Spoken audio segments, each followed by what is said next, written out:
What's up, guys? So, I'm not going to waste your time. Did you know that depression is not a disease? It's actually a symptom. It can be a symptom of one of many things, but I have a specific theory slash belief on what that one thing is. Personally, I believe it's your testosterone. Now, it's a really big deal. Most people don't actually give it the credit it deserves. Um, your testosterone levels dictate just about everything you are as a man. Your mental health, your strength, various other things. Um, your relationship with your wife, your girlfriend, sexually speaking. Um, there's a lot that goes into it. You strengthen a gym, your muscle mass, how lean you are with how much muscle mass you got. There's a lot that goes into it, but it's a really big deal. Now, symptoms of low testosterone: suicidal thoughts and depression. Well, there's a lot of other ones too, being lethargic, higher body fat, less muscle mass, less libido, ED, many things. But the ones I'm going to talk about is, the title of this video, I believe I titled it as Depression is a Symptom, and it is. Your depression is a symptom, likely, if you're a man, likely of low testosterone. There are other things that contribute to it greatly. The fall of men and women have, we as a species, but mainly as the genders, how we've fallen and failed in those rules. It brings a lot of things with us that, also can cause depression. That in itself can cause depression in people. It made me feel depressed when I started getting red pilled and learned about how messed up we really are as a species. But anyways, sorry I digress, a little out there. Specifically talking about your low T giving you depression. So, in the 1940s, a lot of studies have been done on men who are just at now starting to get like low libido, ED, depression, stuff like that from having low testosterone levels, or so they suspected. So they tested these men in the 1940s, and they had 1,000 or over, or under a little under, and that give or take 100, with a certain range, roughly around 1,000 nanograms per deciliter. In the 1940s, plastic wasn't as prevalent. So many other estrogenic things were not as prevalent. The thing you think about plastic, your toothbrush is made of plastic. Your toothpaste comes in plastic. Some toothpaste, like I found one, I had propylene glycol in it, which, if you don't know, that's an ingredient in antifreeze. Your vitamin D supplements often have cholecalciferase. I believe it's called cholecalciferase, an ingredient found in rat poison. Many other things have things that are just poisoning us, disrupting our endocrine system and making us weak. It's killing us, but it's also giving us depression. Sometimes making us kill ourselves. What's the point of living? Man, women are dumb. Women are this. Women aren't women anymore. There are most of them aren't. But most men aren't either. And a lot of times the men that are saying this stuff aren't really very manly either. It sucks. It's a challenge, it's something you gotta overcome, and you might not get a girl because there might not be any good women, and I'm sure there are plenty, but you're not able to find one in your area, maybe. I don't know. Maybe you're called to be alone, never know what God's plan is. But you have depression, or you have suicidal thoughts, or you're lethargic, or you're miserable, or you're unhappy, you're unmotivated, you have higher body fat, you got gynecomastia, you got all these diseases that all of a sudden are attacking, symptoms of a disease, a greater disease that are attacking all these younger men. They're all going to the doctor, getting advice from a fat doctor who works for Big Pharma. It doesn't work for you, by the way. He's there to create customers for the people he actually works for, because that's his job. So it gets you on a prescription to give you medicine to cover up the symptoms of these things, depression, all these things. The crazy thing is, you have depression. Let's say you have depression because you have low T, right? One of the side effects of a very popular, very commonly found antidepressant drug, believe it or not, is actually, the side effect is erectile dysfunction. You see the problem here, man? It's ridiculous. It is ridiculous. These people, man. A small section of the world owns just about everything. Look into who owns what company, look into what company owns that company. Find out it's a spider web, and all goes back to a center. I'm not going to say who it is. You gotta do that research for yourself. But I'm also trying to be able to upload a video without it getting taken down. But the thing is, your depression, these weird things that you're going with, even your asthma and your peanut allergies and all those other things that didn't exist not that long ago. They were all brought on by pesticides and estrogenic things that are giving you depression, are giving you low T. And you know, you go on Google.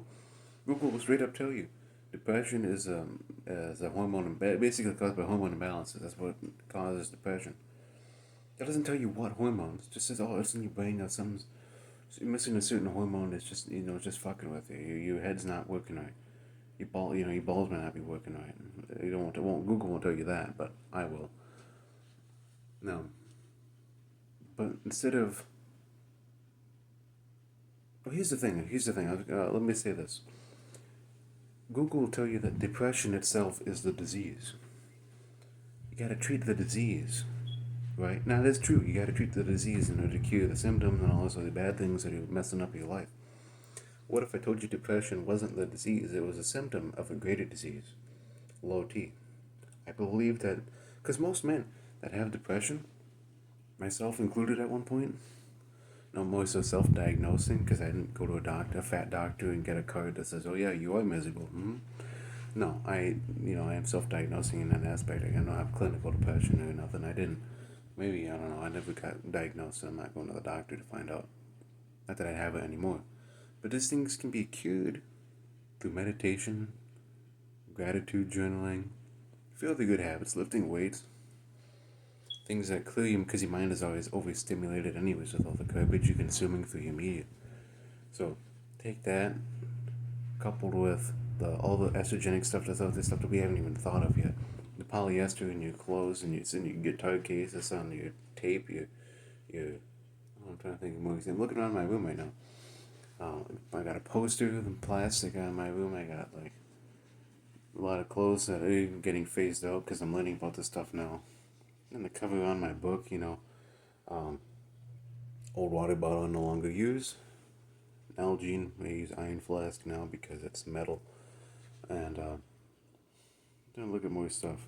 Got a big plastic bin right next to me, laundry baskets. Just zoom out sometime. Go to your bathroom. Just go to your bathroom. Everything is wrapped in plastic. Everything's bottled in plastic. It's processed with plastic. Like I said, toothpaste. Some of them is one like natural brand too has these dyes in it and propylene glycol. Propylene glycol. That is one of the main ingredients in antifreeze. Imagine swallowing this. Imagine having a kid swallow this stuff. You're gonna take. Who knows if it would take a year off your kid's lifespan after you swallow this stuff? Man, I don't know. There's some studies done on this crap. But you're gonna put it in your mouth. But you're not supposed to eat it. You're supposed to spit it out. Well, it gets absorbed. Well, your mouth is incredibly. The tissue in your mouth is incredibly absorbent. Like it soaks up stuff. It soaks up the nutrients in your food. It soaks up all these things. You salivate. Things go in and out of there all the time in your mouth and in the tissue surrounding it. If you take chlorinated water, city water, put it in your mouth, hold it there for a while, and spit it back out, do a test. All the chlorine will be out of the water. You know where it went into your body. Same with taking a shower with your skin. Yeah, I don't know. Move into the country, guys. Find a place that has well water. Trust me. It's like, I don't know, man. This is rough. When you really learn, one, who runs the world, and two, what they're trying to do to us, make us all infertile, not be able to have kids. They're creating a population collapse, by the way. As you figure what's going on, who's perpetrating it, and how this is all the chess pieces, everything, see it moving around, it really fucks with you, man. It's just rough. That's a very tough pill to swallow. Sorry if I'm swearing more in this video. I'm not supposed to be. Trying not to swear. I want to quit swearing entirely. But, man, I got scented candles, and I'm not even sure what's in them. I have regular candles, but I also have scented ones. Probably shouldn't even be burning these things, man. There we go. But anyways, I don't know how to say. I'm gonna end this video because I don't want to waste your time. But I'm just trying to say, it's really, really bad. The people, the big pharma, and the big pharma knows. That's the wild thing is that they know what they're doing 110%. There is no innocent people here. The only innocent people here are the pawns. The pawns are the guy and the invisible talking heads, floating talking heads on your TV screen and CNN. These idiots that, not all of them are complete pawns, but most of them are. He's, the doctor is definitely a pawn too, because he's also poisoning his body. He doesn't realize what he's doing. Um, doesn't realize the consequences of his actions. He doesn't comprehend that he's destroying himself, his family, his friends, when he's giving them his BS advice. That these things are taught in school. So he goes to school all these years. He learns all these things, and the advice he's giving him the one advice that he learned was found through studies that were funded by these pharmaceutical companies trying to achieve a certain they had a certain goal in mind they want to achieve. They want to find out that, oh yeah, brushing your teeth 3 times a day is good. Yeah, use the fluoridated stuff. Weigh down your enamel. They don't tell you the last part. They also don't tell you that when they do that, they're creating customers. They don't tell you that either. That's true. That's the truth. They're creating customers. So they create products that create customers, and they sell more products to their customers. And more often than not, those side effects that they get from the medicines that they're selling you, they give you more pills to cover up those side effects. What is this stuff doing to your kidneys, man? It's filtering all this garbage out. Imagine what it does to you, man. Because just because you look alright on the outside doesn't mean your organs are healthy, man. I had this conversation with a person at my workplace, and he's like, no, but microwave this and that, it's not bad. My friend eats out of the microwave every day, and so is a Marine, and he does it, and he's in really good shape. And it's like, what do the organs look like? You can't see this. It's invisible. You can't see it. There's arteries clogged, filled up with estrogenic friggin' seed oils and garbage. Body can't process it. You get skin cancer not from the sun, it's actually from eating seed oils and then going into the sun, because seed oils, a lot of them are almost plastic. Even the ones that aren't almost plastic, they're still not good for you. So your body makes your skin cells from the oil you eat, and then you have bad skin cells. You walk outside, they burn, and you get cancer. It's not you get cancer from the sun. The sun's great, especially if you sun your balls. Vitamin D is incredibly important. Incredibly important. But they tell you that the sun is bad. Put on sunscreen. It's got chemicals in it. It's estrogenic chemicals. I guarantee you. I haven't checked out the ingredient list on the sunscreen because I never use it. Never have since I was a little tiny kid. My mom forced me to. Love my mom, not her fault. She didn't know any better, but it's like, so don't go in the sun. Don't get your vitamin D. Instead, put this estrogenic stuff on your body instead. Yeah, that's a good idea. It's wild, man.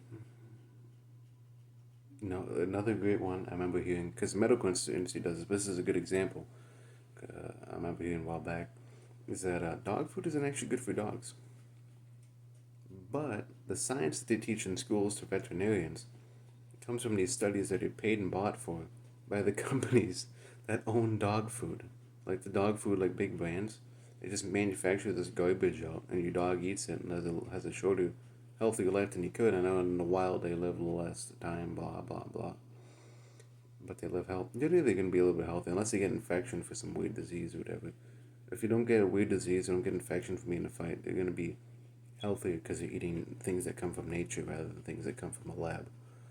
Um, but the same thing happens to us.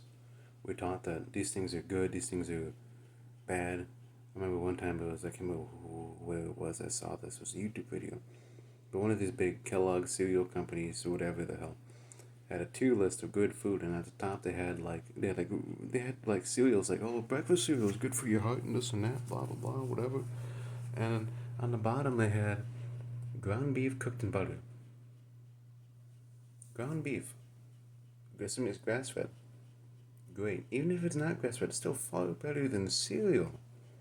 And it wasn't like they were saying, oh, Honey Nut Oreos or Cheerios. I'm sorry, it was Cheerios, which are still not good. But they're like Frosted Flakes is like a 70 out of 100 or something. And beef is like 20 out of 100. It's like, dude. The one that they really hated was egg fried in butter. Eggs are a superfood. Butter, grass fed natural butter, that is like a super oil. Like, it's not like super, super, super good for you. Don't drink the stuff. I mean, if you had to use any oil for cooking, use grass fed butter. There's no competition. Truly, I mean it. And the same can be said for a lot of other things in life, like the natural things that come from farms. Like basically, the closer it is to God's intention, God's creation, the closer it is to nature if you believe in evolution, which nature is still nature if you're a Christian, but closer it is to nature, the better it is for you, the less terrible it is for you. That's how that works. So, anyways, I'll keep this short because I need to go to bed. It's Wednesday, I didn't upload last week, so I gotta make something and give you guys some advice because I slacked off last weekend. So, thanks for watching. Like, subscribe. Have a good night, dude.